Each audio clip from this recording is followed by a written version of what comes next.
Good morning, students. I am Preeti Sharma from Adarsh Bal Niketan Senior Secondary School, Jhunjhunu, your assistant teacher.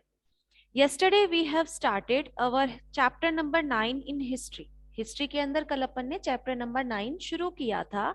उसको अपन ने कल introduction पढ़ा था उसका थोड़ा बहुत. आज निकाल लीजिए पेज नंबर 92. 92 पेज नंबर निकाल लीजिए.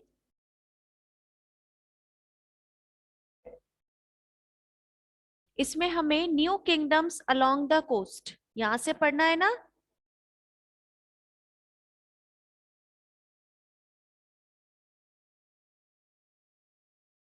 सो new kingdoms along the coast इसका मतलब क्या होता है कि जो समुद्र की जो किनारे होते हैं, है ना, वहां पर कौन कौन से किंगडम्स. किंगडम्स मीन्स क्या, जैसे अभी हम स्टेट बोलते हैं तो वैसे पहले पुराने समय में क्या होते थे, किंगडम्स होते थे, है ना.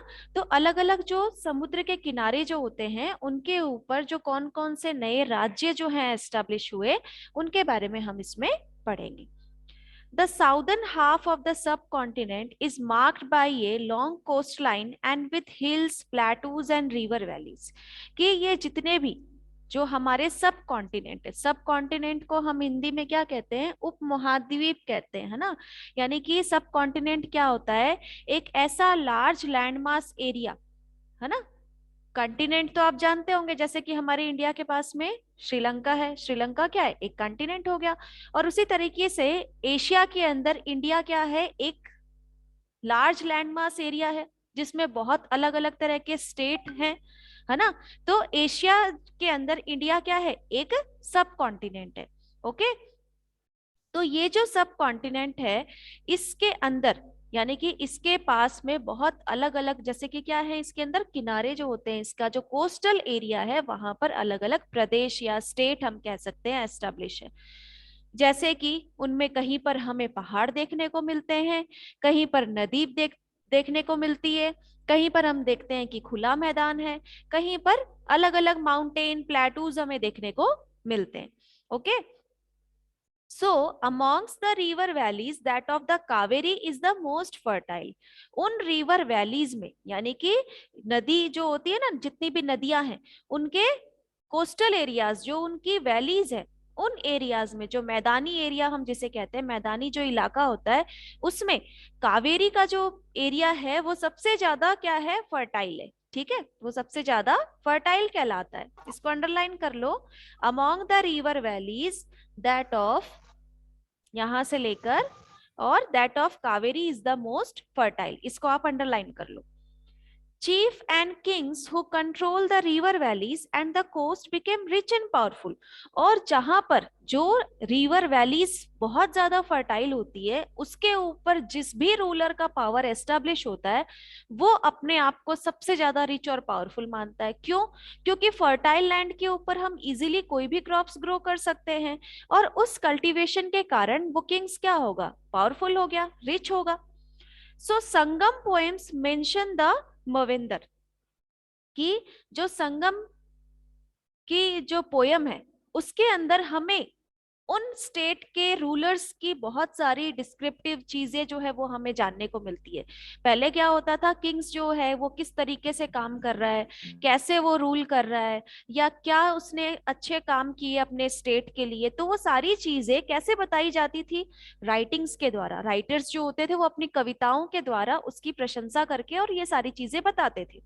सो ये जो फर्टाइल लैंड की जो कहानियां हैं या कविताएं हैं या पोयम्स जो हैं, उनके बारे में संगम के अंदर बताया गया है मविंदर. This is a Tamil word. मविंदर क्या है, एक तमिल वर्ड है, मीनिंग थ्री चिप्स. जिसका क्या मतलब है, अंडरलाइन कर लो. ये जो मविंदर वर्ड है, इसका मतलब है three chiefs, used for the head of three ruling families. Three chief मतलब एक ही एरिया के तीन रूलर हो गए, थ्री हेड हो गए, है ना. तो थ्री रूलिंग फैमिलीज जो है उन्हें मविंदर कहा जाता है. और वो थ्री रूलिंग फैमिलीज कौन कौन सी थी, अंडरलाइन करो. The Cholas, Cheras and Pandyas. इसको अंडरलाइन कर लो. Who became powerful in South India around 2300 years ago. जो कि बहुत ज्यादा पावरफुल रहे, रिच हुए अपने एरिया के, उनका बहुत ज्यादा पावर एस्टेब्लिश हुआ. और वो कब, 2300 years ago, 2300 साल पहले, ठीक है। Now each of three chief had two centres of power. ये जो थ्री चीफ्स हैं, इनके दो दो टू सेंटर्स थे पावर के, अलग अलग जो सेंटर्स बनाए गए पावर के कि यहाँ से ये सारी चीजों को कंट्रोल करेंगे। One inland and one on the coast. एक तो कहाँ पर था कि इनलैंड, लैंड एरियाज के ऊपर, और एक था कोस्टल एरियाज के ऊपर, जो किनारे होते हैं ना, समुद्र के जो किनारे होते हैं, उन कोस्टल एरियाज के ऊपर। Of these 6 cities, 2 were very important। उन 6 cities में से सबसे इंपॉर्टेंट थे 2 cities। कौन कौन से? पुहार और कावेरी पत्तिनम, ठीक है। उनमें से पुहार और कावेरी पत्तिनम जो था, the port of the Cholas, जो ये किसके पोर्ट थे? चोलास के। And Madurai, the capital of the Pandyas, और दूसरा Madurai. The chief did not collect regular taxes. यहाँ पर चीफ जो होते थे वो रेगुलर टैक्स कलेक्ट नहीं किया करते थे। Instead they demanded and receive gifts from the people. इसके अलावा यहाँ रूलर्स जो थे उनको गिफ्ट मिलता था लोगों से, है ना। राजा के पास जब भी आता था कोई कुछ न, जिसके पास जो होता था वो गिफ्ट के रूप में राजा को देकर चला जाता था। They also went on military expedition and collect tribute from neighboring areas। कि इसके अलावा मिलिट्री के ऊपर जो खर्चा लगता था, कि जो भी उनकी सेना होती थी उसके ऊपर जो खर्चा होता था, वो भी कहाँ से मिलता था? आसपास के एरियाज जो थे वो कंट्रीब्यूट करके दे देते थे, कलेक्शन करके दे देते थे। So they kept some of the wealth and distribute the rest among their supporters। कुछ चीजें अपने पास रखते जो गिफ्ट के रूप में उन्हें मिलता था। जो चीफ होते थे उनको गिफ्ट के रूप में जो चीजें मिलती थी, उनको कुछ चीजें तो वो अपने पास रखते, और बाकी वो क्या कर देते? डिस्ट्रीब्यूट कर देते। उनके जो अदर रूलर्स होते थे या उनको सपोर्ट करने वाले जो मेंबर्स होते थे, उनमें डिस्ट्रीब्यूट कर दिया जाता था। Including members of their family, उनके फैमिली मेंबर्स को भी ये चीजें दी जाती थी। सोल्जर्स एंड पोएट्स, सोल्जर्स को, और जो पोएट्स जो कविताएं लिखते थे, okay. So many poets whose composition are found in the Sangam collection composed poem in praise of chief, who often rewarded them with precious stone, gold, horse, elephant, chariots and fine clothes। यानी कि जो भी chief के बारे में जो writers होते थे वो तो कविताएं लिखते थे, पोएम लिखते थे।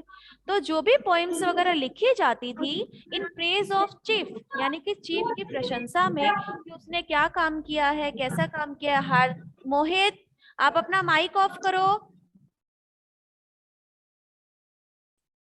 कि उसने कैसा काम किया है, क्या काम कर रहे हैं, तो उन सब की प्रेज में, यानी कि उनकी प्रशंसा में जो चीजें लिखी जाती थी उससे खुश होकर रूलर क्या करता था, हेड जो होता था वो क्या करता था? उसे कीमती स्टोन या कीमती तोहफा देता था, वापस उपहार के रूप में उसे इनाम के रूप में दिया जाता था। कीमती पत्थर दे दिया, गोल्ड दे दिया जाता था, हॉर्सेस दे दिए जाते थे, एलिफेंट है, रथ है, या फिर कुछ अच्छा कपड़ा दे दिया जाता था जो उसके रिवॉर्ड के रूप में उसे वापस मिलता था। So around 200 years later, a dynasty known as the Satavahana became powerful in Western India। कि 200 years later, 200 साल बाद में एक डायनेस्टी आई जिसका नाम था सतावना डायनेस्टी। इसको अंडरलाइन कर लो। became powerful in Western India। Western India में ये सबसे ज्यादा पावरफुल थी। The most important ruler of Satavahana was Gautami पुत्र श्री सतकर्णी। और उनमें से सबसे इंपॉर्टेंट जो थे सतावना रूलर के, सबसे इंपॉर्टेंट रूलर किसको माना जाता था? गौतमी पुत्र श्री सतकर्णी को। We know about him from an inscription composed on behalf of his mother। हम गौतमी पुत्र सतकर्णी जो थी उनके मतलब कि उनके बारे में हम कैसे जान सकते हैं? कि उनकी मदर जो थी उसके बारे में कुछ लिखा गया था, स्क्रिप्चर्स लिखे गए थे। Gautami Balshree, he and other Satavahana ruler were known as Lord of Dakshinapatha. Gautami Balshree और उनके अलावा बहुत से जो रूलर्स हैं उनके बारे में हम जान सकते हैं। इन्होंने जो वेस्टर्न इंडिया का जो पार्ट था वहां पर ये जो गौतमी पुत्र सतकर्णी है और इनकी जो फैमिली थी, इन सबको दक्षिणापथ के नाम से जाना जाता था, कि वो उस साइड दक्षिण पथ के भगवान के रूप में इनको माना जाता था। So literally the route leading to the south.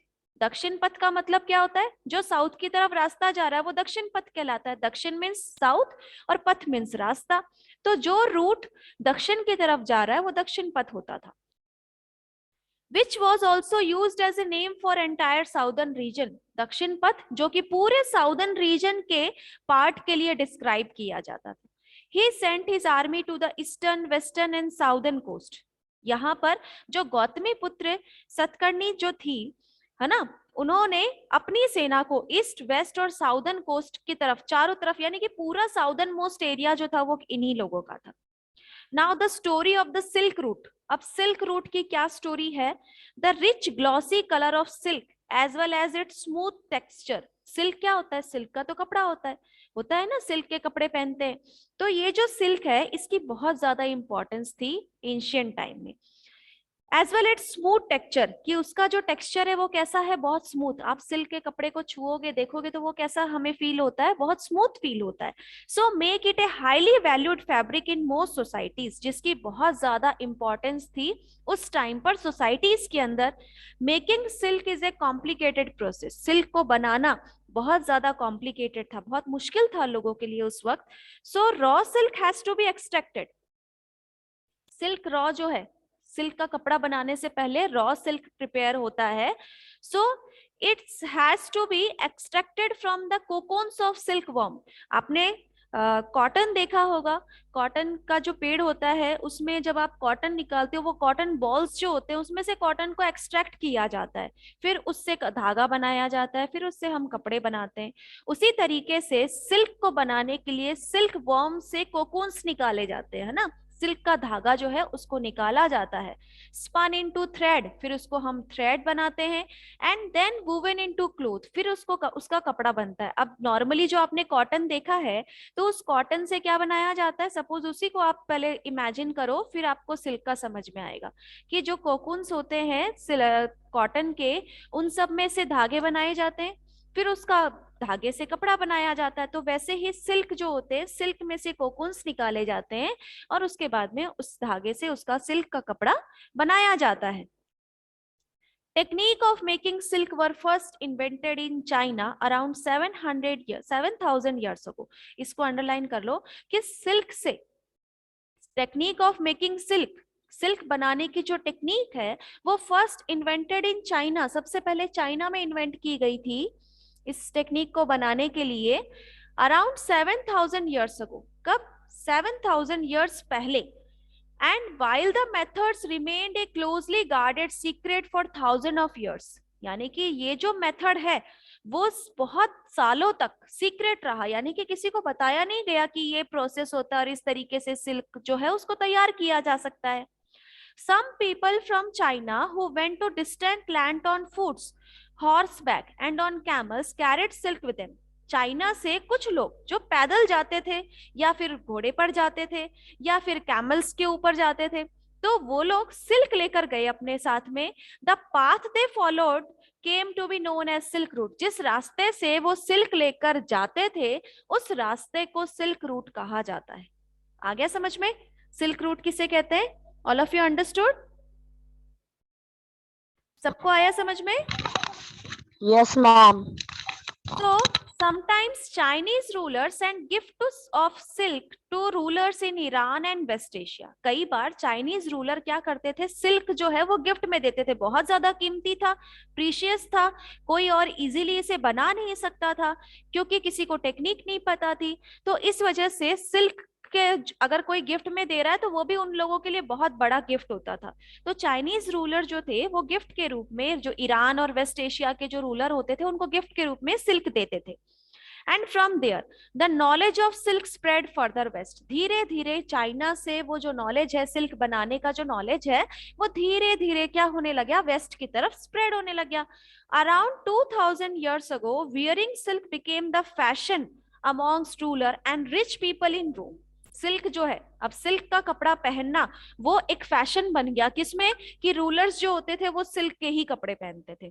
उसके अलावा रोम के अंदर जो रिच पीपल होते थे वो सिल्क के कपड़े पहनते थे. यानी कि सिल्क वही परचेज कर सकता था जो बहुत ज्यादा रिच हो या जिसके पास पैसा हो उसको परचेज करने के लिए, क्योंकि बहुत कॉस्टली भी था. So it was very expensive, बहुत ज्यादा महंगा था. And it had to be brought all way from China, और उसे लाया कहाँ से जाता था? चाइना से. अलोंग डेंजरस रोड, और उसके अलावा खतरनाक रास्तों से, through mountain and desert, mountains भी आते थे रास्ते में, डेजर्ट भी आता था। People living along the route often demanded payment for allowing traders to pass through. यानी कि अगर सिल्क को चाइना से कोई लेकर आ रहा है तो रास्ते में जितने भी लोग रह रहे थे ना, वो लोग अगर यही बोलते थे कि अगर आपको यहाँ से जाना है तो आपको इसका टैक्स देना पड़ेगा, क्योंकि आप इतना एक तो महंगा सिल्क लेकर जा रहे हो और ऊपर से इजीली कैसे हम जाने दे सकते हैं, तो ये हमारा रास्ता है, अगर आपको यहाँ से जाना है तो आपके पास इतना महंगा सिल्क है तो आपको उसका कुछ पे हमें करना पड़ेगा। तो रास्ते के ऊपर पेमेंट देते हुए आते थे वो। So look at map 6 page number 76 and 77।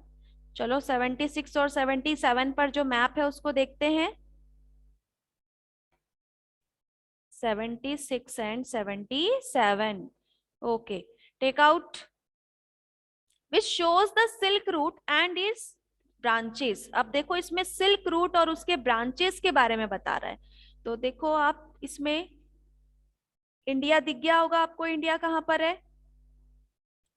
India दिख गया ना?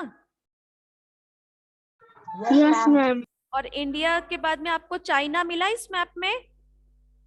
ऊपर देखो आप, नॉर्थ की तरफ उधर Yes, ma'am. चाइना दिख रहा है। Yes, ma'am. हाँ, अब यहाँ पर देखो जो ब्राउन कलर किया हुआ है ये सब क्या है, यहाँ से सिल्क लाए जाते थे, सिल्क रूट था ये। इसमें ब्राउन कलर की जो अंडरलाइन की हुई है ना, लाइनिंग बनी हुई है ब्राउन कलर की, ये वो रूट है under the control of Chinese ruler. ये वो चाइनीज रूलर के कंट्रोल हो गए। फिर these routes were under the control of Kushanas. इसमें चाइन वो कहाँ है सिल्क रूट का रास्ता?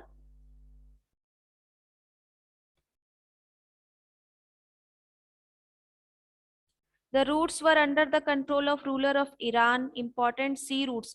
तो देखो यहाँ पेज नंबर 76 पर नीचे एक बॉक्स दिया हुआ है, तो ये अलग अलग कलर में जिस एरियाज को वो डिस्क्राइब कर रहा है वो आपको मैप में दिखाई देगा। जैसे कि सबसे पहला जो ब्राउन कलर है उसमें ये बताया जा रहा है कि ये चाइनीज रूलर के कंट्रोल में था। दूसरा है ग्रीन कलर, ग्रीन कलर जहां पर है मैप के अंदर, देखो यहाँ पर कुशानाज वगैरह जो दिए हुए हैं इनके पास में, पर्शिया कुशाना यहाँ जो दिया हुआ है, ये ग्रीन कलर जो है ये डिस्क्राइब करता है आपको जो कि कुशानास के अंडर में आते हैं। फिर these were important sea routes, जो लाइट ग्रीन कलर है ये सी रूट्स कहलाते हैं, जो लाइट ग्रीन कलर इस मैप में किया हुआ है। दिख रहा है सबको मैप के अंदर? Yes, ma'am. उसके बाद में जो रेड कलर है वो ईरान के रूलर्स के अंडर में आता है। ये जो रूट है वो अलग अलग ईरान के अंडर में है, यानी कि सबने क्या कर रखा था, चाइना को अगर कहीं पर भी किसी भी कंट्री के अंदर सिल्क लेकर जाना है तो सबने अपना अपना रूट जो है वो बना रखा था। which shows the silk route and its branches। some kings tried to control large portion of the route। कई किंग्स जो थे उन लोगों ने तो लार्ज पोर्शन रूट का कवर कर रखा था, क्योंकि उस रूट से क्या हो रही थी, उनकी इनकम हो रही थी। क्योंकि जो इस रूट से आएगा, जो उस रास्ते से जाएगा, उसे टैक्स पे करना है। सिल्क लेकर जो जाएगा तो उससे क्या हो गई, उनके स्टेट की एक इनकम जो है वो शुरू हो गई। So this was because they could benefit from taxes. ये उन्होंने ज्यादा रूट कवर क्यों किए, क्योंकि उन्हें ज्यादा से ज्यादा क्या मिल रहे थे, टैक्सेस मिल रहे थे।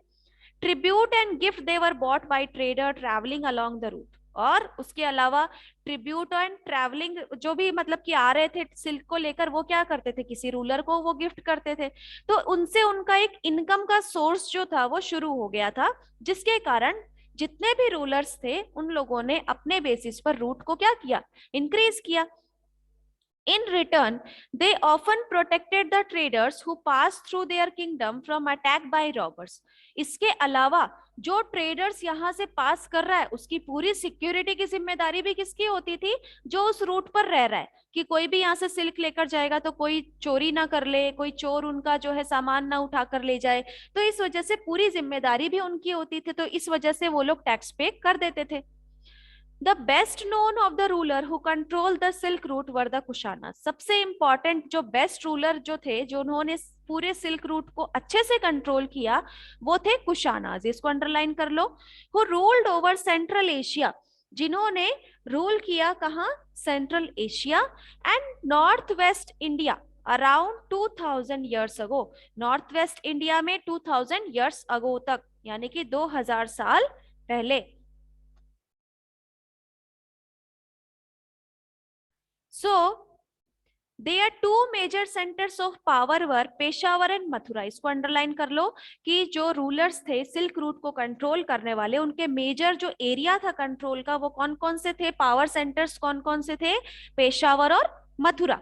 Takshashila was also included in their kingdom. Takshashila को भी इंक्लूड किया गया। ये अपन ने इंडिया का जो हिस्ट्री के अंदर थर्ड या फोर्थ चैप्टर के अंदर मैप है, तो उसमें तक्षशिला और उज्जैन ये सारी चीजें अपन ने पढ़ी है।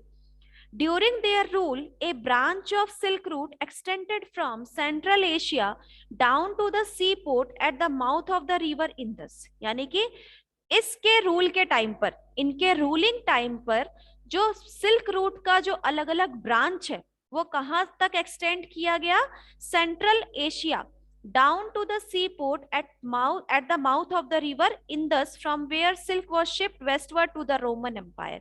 कि यहाँ पर देखो इस मैप के अंदर पेज नंबर 76 पर चलो, 76 और 77 पर पेज नंबर देखो आप। इसमें देखो ये इंदस रिवर आपको दिखाई दे रहा होगा, इंडिया जहां लिखा हुआ है उसके लेफ्ट साइड में आप देखो जहां पाकिस्तान है वहां इंदस रिवर आपको दिखाई दे रहा है। तो ये जो इंदस रिवर है यहाँ से सिल्क रूट जो है वो इजीली कहां तक हम पहुंचा सकते थे, रोमन एम्पायर तक। इसीलिए इसको एक्सटेंड किया गया सेंट्रल एशिया में। The Kushanas were amongst the earliest ruler of the subcontinent to issue gold coins। Kushanas उनमें सबसे इंपॉर्टेंट रूलर थे जिन्होंने गोल्ड कॉइन्स इशू किए थे। And they were used by traders along the sea route. और gold coins जो थे वो सिल्क रूट के टाइम पर, सिल्क रूट के ऊपर जो ट्रेडर्स थे वो क्या करते थे, टैक्स के रूप में वो गोल्ड के कॉइन्स ही दिया करते थे। Now the spread of Buddhism, इसको अपन कल करेंगे। यहां तक किसी को कोई डाउट है, कुछ पूछना है किसी को? इस चैप्टर को यहां तक रीड करोगे, नो मैम। कोई भी जो डिफिकल्ट वर्ड आपको ऐसा लगता है कि ये समझ में नहीं आ रहा है उसको अंडरलाइन करना and find out it meaning. आप उसके मीनिंग फाइंड आउट करना, ठीक है? ये आपका होमवर्क है आज का। ओके स्टूडेंट्स, इससे पहले तक का चैप्टर सबने कंप्लीट कर लिया है ना?